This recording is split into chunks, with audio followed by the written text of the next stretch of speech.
Good morning, Suprabhatam. तब आप लोग कैसे हैं? आज हम लोग मॉडर्न हिस्ट्री करेंगे और मॉडर्न हिस्ट्री में भी पहला जो चैप्टर है वो आपका है यूरोपीय कंपनियों का आगमन। यहाँ से हर साल क्वेश्चन रहता ही है और इस यूरोपीय कंपनी में जो फर्स्ट कंपनी हम लोग पढ़ेंगे वो पढ़ेंगे पुर्तगीज कंपनी। ठीक है, आप लोगों को पता होगा कि 15वीं सदी के उत्तरार्ध में पश्चिमी यूरोप का दो देश जिसने भौगोलिक खोज पर जोर दिया, उसमें एक पुर्तगाल भी था। ये मुद्दा बनता है कि भारत और यूरोप के बीच पहले से व्यापारिक संपर्क थे, पहले से विकसित व्यापारिक मार्ग भी थे। इसके बावजूद नए मार्ग की खोज की आवश्यकता क्यों पड़ गई? पुरानी दुनिया से जुड़ने के लिए नए मार्ग की खोज क्यों? क्या वजह था? मैं कई कारणों की चर्चा करूंगा, थोड़ा समझने पे ध्यान दीजिएगा। एक तो भारतीय उत्पाद का यूरोप में काफी डिमांड था, यहाँ के मसाले का काफी डिमांड था, यहाँ के कई औषधीय उत्पाद का काफी डिमांड था, कपड़े का डिमांड था। दूसरा, जो व्यापारिक मार्ग अवेलेबल थे उसके जरिए जो सामान भारत से यूरोप पहुंच रहा था, एक तो वो पर्याप्त नहीं था और दूसरा कि वो काफी महंगा पहुंच रहा था। यही महत्वपूर्ण रीजन था कि नए मार्ग की खोज की आवश्यकता थी, चूंकि जो पहले के मार्ग थे, जल मार्ग और स्थल मार्ग, दोनों में मीडिएटर की भूमिका काफी प्रभावी थी।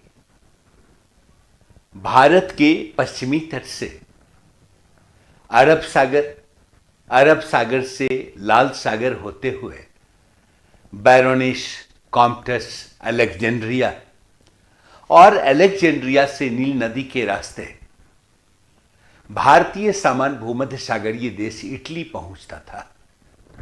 और तब इटली से भारतीय सामान कहां पहुंचता था? यूरोपीय जगत को पहुंचता था। यानी इस व्यापार में इटली के व्यापारी, मिस्र के व्यापारी, अरब के व्यापारी प्रभावी भूमिका में थे। तो जो सामान यूरोप पहुंचता था काफी महंगा पहुंचता था।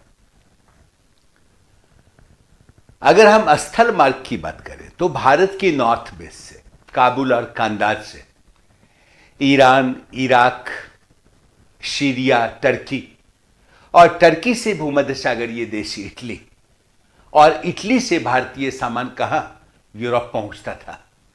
इस व्यापार में भी अगर देखें तो इटली के व्यापारी, टर्की के व्यापारी, अरब के व्यापारी प्रभावी भूमिका में थे।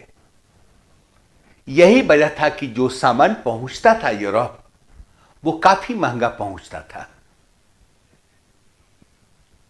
और यही मूल रीजन था कि नए मार्ग की तलाश की आवश्यकता थी। सर्वथा नवीन मार्ग हो। एक और रीजन था, आपने पढ़ा होगा कुस्तुनतुनिया का पतन। ये कुस्तुनतुनिया यूरोप और एशिया की सीमा पर बसा हुआ शहर, ये पहले यूरोप के पास था, लेकिन 1453 में 1453 में इस पर ऑटोमन तुर्क का अधिकार हो गया। इसी शहर के जरिए इटली में दाखिल हुआ जा सकता था, लेकिन ऑटोमन तुर्क का वाणिज्य व्यापार में कोई इंटरेस्ट नहीं था। तो इस रास्ते से होने वाला व्यापार क्या हुआ? प्रभावित हुआ। इसी को हम वर्ल्ड हिस्ट्री में कहते हैं कुस्तुनतुनिया का पतन। अब जाहिर सी बात है कि नए मार्ग की तलाश होनी चाहिए। आपने सुना होगा वेनिस का एक यात्री था मार्को पोलो। उसने चाइना की यात्रा की, कुबलई खां के दरबार में लंबे समय तक रहा, साउथ इंडिया की यात्रा की। 13वीं सदी की बात है। और अपने विवरण में उसने भारत की समृद्धि के बारे में लिखा, जिसकी जानकारी यूरोप के लोगों को थी। ये तमाम वजह था कि पुर्तगाल और स्पेन ने नवीन मार्ग की खोज पर जोर दिया, और उसी जोर का इंपैक्ट था, उसी प्रयास का इंपैक्ट था कि कई महत्वपूर्ण खोज हो गए, कई महत्वपूर्ण खोज हो गए। क्वेश्चन बनता है, याद कीजिए 1486 में बार्थोलोमियो डियाज, इसने केप ऑफ गुड होप की खोज की, उत्तमाशा अंतरिक्ष की खोज की, सुने होंगे। 1492 में कोलंबस चला इंडिया के लिए, कहां पहुंच गया? अमेरिका पहुंच गया। यह भी महत्वपूर्ण खोज थी। और 1498 में कौन? वास्को डी गामा कहां पहुंच गया? ये भारत पहुंच गया, है ना। आपको पता होगा कि वास्को डी गामा लिस्बन से चला अटलांटिक महासागर, केप ऑफ गुड होप, और तब अफ्रीका का चक्कर लगाते हुए मोजाम्बिक, जंजीबार, मोम्पास और कहां? कालीकट पहुंच गया।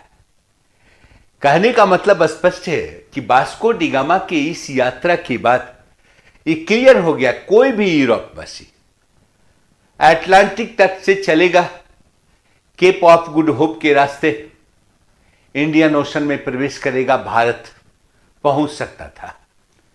यानी पुर्तगालियों के इस प्रयास से एक बात तो क्लियर हो गया कि वास्को डी गामा के इस प्रयास से क्लियर क्या हो गया कि सर्वथा नवीन मार्ग की खोज हो गई, है ना। यानी अटलांटिक तट से केप ऑफ गुड होप के रास्ते इंडियन ओशन और भारत तक पहुंचना क्या हो गया? आसान हो गया किसी भी यूरोपीय के लिए। दूसरा, पुर्तगालियों के आगे आने के पीछे उद्देश्य क्या था? भारतीय सामान की खरीद करना। वास्को डी गामा क्या करता है? भारतीय सामान की खरीद करता है। नहीं, आपने पढ़ा होगा, कहीं कहीं आता है, एक गुजराती यात्री अब्दुल मनिक की सहायता से वो कालीकट पहुंच गया, जमोरिन राज्य, और जमोरिन ने उसका भव्य स्वागत किया। काफी दिनों तक वो रहा कहां? जमोरिन राज्य में, और मसाले की खरीद की। कितना? 3 जहाज मसाले की खरीद की। उद्देश्य क्या था? इस सामान को बेचकर प्रॉफिट कमाना, है ना। अब वास्को डी गामा यूरोप में अपने सामान की बिक्री करता है, और यूरोपीय मंडी में सामान को बेचकर क्या करता है? मुनाफा कमाता है। कितना? 60 टाइम्स। यानी पूरे अभियान का खर्च, 3 जहाज मसाले की खरीद का खर्च, इस सभी को देखकर देखें, यानी इस पूरे खर्च का 60 टाइम्स प्रॉफिट कमाया। इसका मतलब यह अभियान काफी फायदेमंद है। अब अगर यह अभियान काफी फायदेमंद है तो इस अभियान को कंटिन्यू करना है ना। यही वजह था कि पुर्तगालियों का प्रारंभिक 5-6 वर्षों का जो काल है, यह वार्षिक अभियान का काल है, कोई परमानेंट व्यापार नहीं है। ये लगातार वार्षिक अभियान कर रहे हैं। फर्स्ट अभियान वास्को डी गामा के नेतृत्व में था। जस्ट उसके बाद 1500 ईस्वी में दूसरा अभियान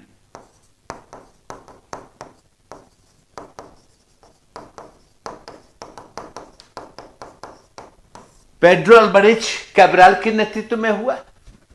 यह 13 जहाज के साथ भारत आता है, और कहां रुकता है? कोचीन में रुकता है। क्यों? ये दक्षिण के जो 4 राज्य थे, चारों आपस में संघर्ष करते रहते थे, और वास्को डी गामा के काल में ही क्या हुआ, जमेरिन से उसके संबंध खराब हो गया। तो वैसी स्थिति में पेड्रो अलेक्जेंडर कहां ठहरता है, कोचीन में ठहरता है और यहां से मसाले की खरीद करता है, बेचता है, प्रॉफिट कमाता है। पुनः 1501-2 में फिर वास्को डी गामा के नेतृत्व में तीसरा अभियान हुआ और यह तीसरा अभियान वास्को डी गामा 20 जहाज के साथ आया। वो भी कोचीन में ठहरता है, मसाले की खरीद करता है, बेचता है, प्रॉफिट कमाता है। ये पूरा का पूरा 5-6 वर्षों का दौर वार्षिक अभियान का दौर था। भारतीय मसाले की खरीद हुई, सामान की खरीद हुई, यूरोपीय मंडी में बिका, प्रॉफिट कमाया। पुर्तगाल की स्थिति काफी बेहतर हो गई। पुर्तगाल का शहर लिस्बन मुख्य एक्सचेंज सेंटर के रूप में स्थापित हो गया, यूरोप के महत्वपूर्ण शहर के रूप में स्थापित हो गया।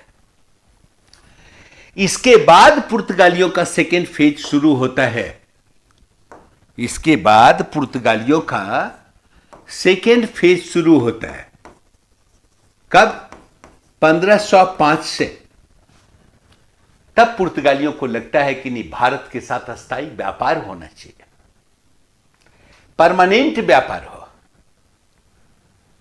तब पुर्तगालियों को लगा कि भारत में गवर्नर की नियुक्ति हो और ये गवर्नर क्या करेंगे, भारतीय शासकों के साथ बेहतर संबंध के आधार पर व्यापारिक सुविधा हासिल करेंगे। भारत के पूर्वी तट और पश्चिमी तट पे फैक्ट्री स्थापित करेंगे। ये फैक्ट्री एक्सचेंज सेंटर के रूप में होगा, ये प्रोडक्शन केंद्र नहीं होगा। और फैक्ट्री में एक आधिकारिक रूट होगा, उसका नाम क्या होगा, फैक्टर होगा। यह गवर्नर का दायित्व होगा क्या, समुद्री अड्डे पे उनका अधिकार हो, समुद्र पे उनका नियंत्रण स्थापित हो, अरबों और मूढ़ों को समुद्र से बाहर निकाला जाए, भारत में औपनिवेशिक बस्तियों का विकास हो, यानी पुर्तगाली औपनिवेशिक बस्ती का डेवलपमेंट हो। सेकेंड फेज का यही तमाम लक्ष्य था। इसी लक्ष्य के साथ परमानेंट व्यापार क्या हुआ, प्रारंभ हुआ। और यही दौर था जब पहली बार पुर्तगालियों की एक कंपनी अस्तित्व में आई। आपने नाम सुना होगा, एस्तादो द इंडिया। और गवर्नरों का रिक्रूटमेंट शुरू हो गया। फर्स्ट गवर्नर कौन बना, नाम सुने होंगे आप, फ्रांसिस डी अल्मेडा। ये भारत में पुर्तगाली साम्राज्य का फर्स्ट वाइसराय है। कौन? Francis de Almeida. 1505 से 9 तक ये गवर्नर रहा।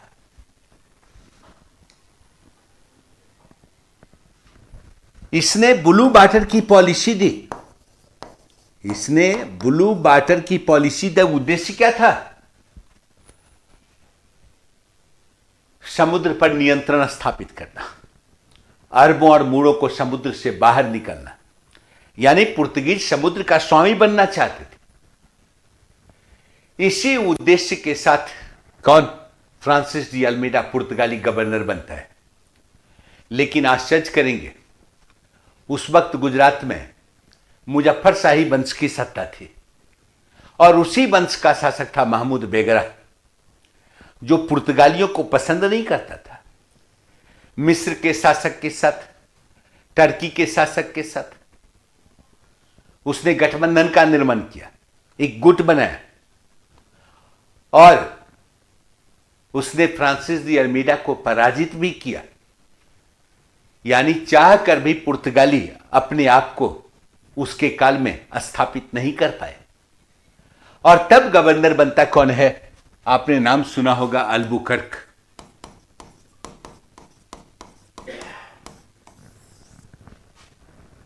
पुर्तगाली साम्राज्य का वास्तविक संस्थापक। 1509 से 15 तक यह गवर्नर रहा। पुर्तगाली साम्राज्य का वास्तविक संस्थापक अगर कहा जा रहा है, इसका मतलब क्या है, इसने लगभग उद्देश्य को पूरा किया, जाहिर सी बात है। हिंद महासागर अरब सागर में अपने प्रभुत्व को स्थापित किया। 1510 में बीजापुर के शासक यूसुफ आदिल शाह से गोवा छीन लिया। गोवा में पुर्तगालियों की फैक्ट्री बनी। यही बाद में 1503 में मुख्य हेडक्वार्टर के रूप 1530 में हेडक्वार्टर के रूप में स्थापित होता है। फारस की खाड़ी में होरमुज और मलक्का पर अपना अधिकार स्थापित कर लिया। इसने गोवा में मिशनरी स्कूल की स्थापना की। गोवा में प्रचलित सती प्रथा को रोकने का प्रयास किया। इसी ने एक कंसेप्ट दिया पुर्तगाली औपनिवेशिक बस्तियों का डेवलपमेंट हो और इसके लिए पुर्तगाली भारतीय महिलाओं से विवाह करें। इसी ने पहली बार यह कंसेप्ट दिया कि भारतीय सैनिकों की सेना में भर्ती की जाए। इसने हिंदू पंचायती व्यवस्था को भी एक्सेप्ट किया। कृष्णदेव राय विजयनगर राज्य से इसके बेहतर संबंध है। इसने कृष्णदेव राय के दरबार में अपने दूत को भेजा था, फादर लुई को भेजा था, क्षेत्र विशेष में फैक्ट्री की स्थापना के लिए। अल्बुकर्क की मृत्यु होती है गोवा में ही और इसे गोवा में ही दफनाया गया। कई इतिहासकार इसकी तुलना करते हैं लॉर्ड क्लाइव के साथ। बिल्कुल स्पष्ट है कि अल्बुकर्क पुर्तगाली साम्राज्य का वास्तविक संस्थापक था। अब अगर क्वेश्चन देखेंगे तो कई बार क्वेश्चन पूछा गया है, वास्तविक संस्थापक कौन? भारतीय महिलाओं के साथ विवाह पर किसने जोर दिया? भारतीय सैनिकों की भर्ती पुर्तगाली सेना में किसने की? ठीक है, 1510 में गोवा को किसने छीन लिया? अल्बुकर्क, है ना। और मैंने पहले ही बताया कि इसके बाद जो गवर्नर बनता है नीनो डी कुन्हा, उसी के काल में गोवा क्या बना? पुर्तगाली साम्राज्य का हेडक्वार्टर बना। इसी दौरान पुर्तगाली फैक्ट्री स्थापित होती है। अक्सर क्वेश्चन पूछता है पुर्तगीज फैक्ट्री से, ध्यान रखिएगा। सबसे पहले की फर्स्ट फैक्ट्री कौन? सारे फैक्ट्री को याद नहीं रखना है, फर्स्ट फैक्ट्री कौन याद रखिएगा। 1501 में कोचीन। मैंने पहले ही बताया कि मालाबार तट के 4 राज्य थे। सबसे मजबूत था कौन? सबसे मजबूत था जमोरिन राज्य, कालीकट। लेकिन कालीकट से बेहतर संबंध पुर्तगालियों के नहीं थे। कोचीन ने सहयोग दिया, है ना। कनानूर, क्विलोन ने सपोर्ट किया, इनकी बस्ती बन गई, फैक्ट्री बन गई। तो पहली फैक्ट्री बनी 1501 कोचीन, इसको ध्यान रखना है। 1503 क्विलोन और कनानूर में बन गया। ठीक है, याद कीजिए गुजरात। गुजरात पहली बार आया किसके काल में? अकबर के काल में। 1572 में अकबर ने गुजरात पर अधिकार कर लिया था और अकबर का पुर्तगालियों के साथ बेहतर संबंध थे, है ना। तब देखते क्या है कि अकबर के काल में 1599 में कहा? सूरत में पुर्तगालियों की फैक्ट्री बनी। मैं महत्वपूर्ण फैक्ट्री की बात कर रहा हूं, चूंकि सूरत कई कंपनी की फैक्ट्री बन रही है, इसलिए मैं इसकी बात किया। ठीक है, कोरोमंडल तट नायकों के अंतर्गत था, पुर्तगालियों के बेहतर संबंध थे। तो 1579 में कहा? मूसलीपत्तनम में पुर्तगालियों की फैक्ट्री बन गई। ठीक है, और कई बार क्वेश्चन पूछा है कि बंगाल पर कब अधिकार किया अकबर ने? 1574 में। जब बंगाल पर अधिकार कर लिया और अकबर का पुर्तगालियों के साथ बेहतर संबंध थे, तो 1579 में अकबर के काल में हुगली में पुर्तगालियों की फैक्ट्री बन गई। ठीक है, यानी सारे फैक्ट्री को याद नहीं रखना है, लेकिन जो महत्वपूर्ण फैक्ट्री है उसको ध्यान में रखना है कि कब कब कहां फैक्ट्री बन रही है। फर्स्ट तो एकदम ध्यान रखना है। ठीक, अब क्वेश्चन 2 जगह से बनता है। एक कि पुर्तगालियों का कंट्रीब्यूशन क्या है, क्या देन था पुर्तगालियों का? पुर्तगाली भारत से क्या खरीदते थे, है ना। यहां आए थे व्यापार करने के लिए, यहां सामान की खरीद कर रहे थे। क्या खरीद रहे थे? मसाला, गोल मिर्च की खरीद करते थे, अदरक की खरीद करते थे, दालचीनी, लौंग, सुपारी, यही उनके खरीद का सामान था।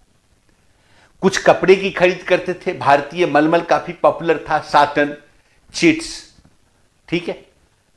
थोड़ा बहुत सेलपट, रेशमी कपड़ा की खरीद करते थे। कई अन्य सामान, चंदन, आगरू की लकड़ी, बांस, इन चीजों की भी खरीद करते थे। और इसके एवज में भारतीयों को देते क्या थे? सोना, चांदी, बुलियन, है ना। क्या देते थे? लाख, कपूर, फिटकिरी, सिंदूरी रंग, ये उनसे भारत को प्राप्त होता था। तब हमें जानना है कि भाई पुर्तगालियों का कंट्रीब्यूशन क्या था, उन्होंने क्या दिया। खूब क्वेश्चन बनता है और कई बार क्वेश्चन पूछा है। याद कीजिए, भारत में पहली बार प्रिंटिंग प्रेस की स्थापना कब होती है? 1556 में गोवा में पहला प्रिंटिंग प्रेस बना पुर्तगालियों के द्वारा, ईसाई पंपलेट के लिए, उसके निर्माण के लिए। नहीं, पुर्तगालियों ने ही भारतीय जाति के लिए कास्ट शब्द दिया।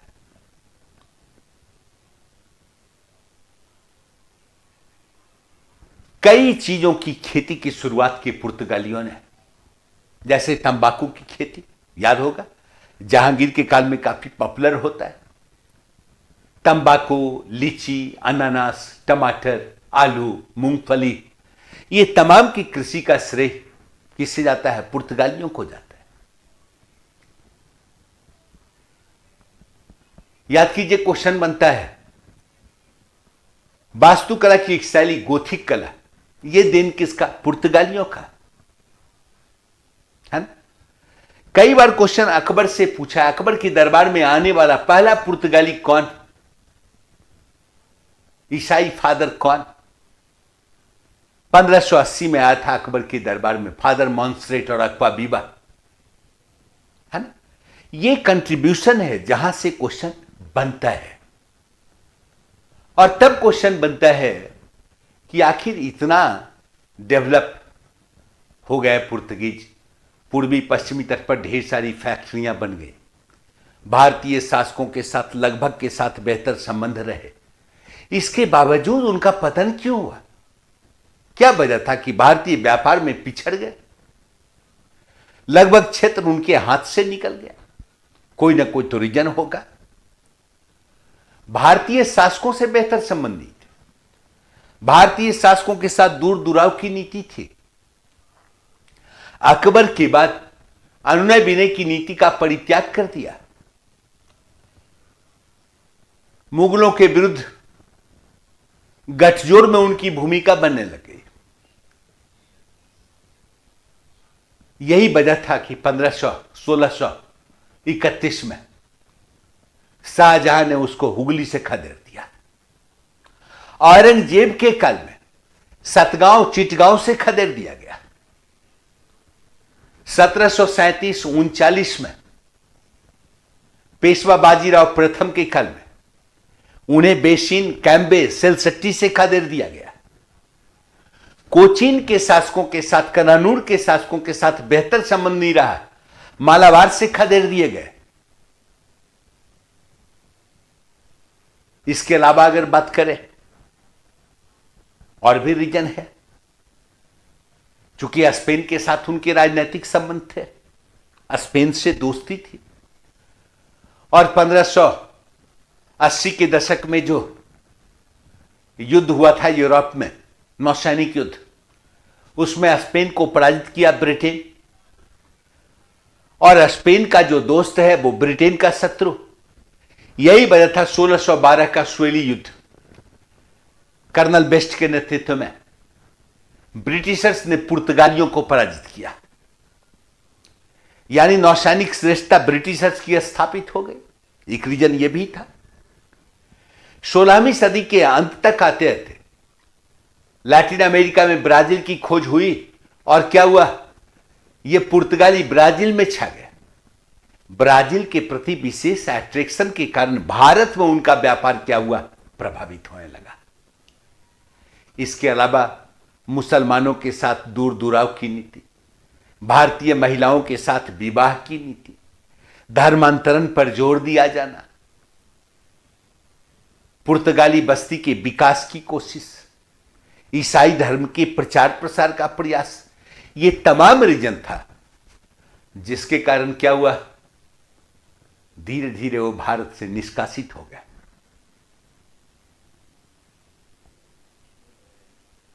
अगर कहा जाए तो उनके पास एक ही क्षेत्र रहा 1961 तक, गोवा, दमन और दीव। ये क्वेश्चन भी कई बार पूछता है। ठीक है, थैंक यू।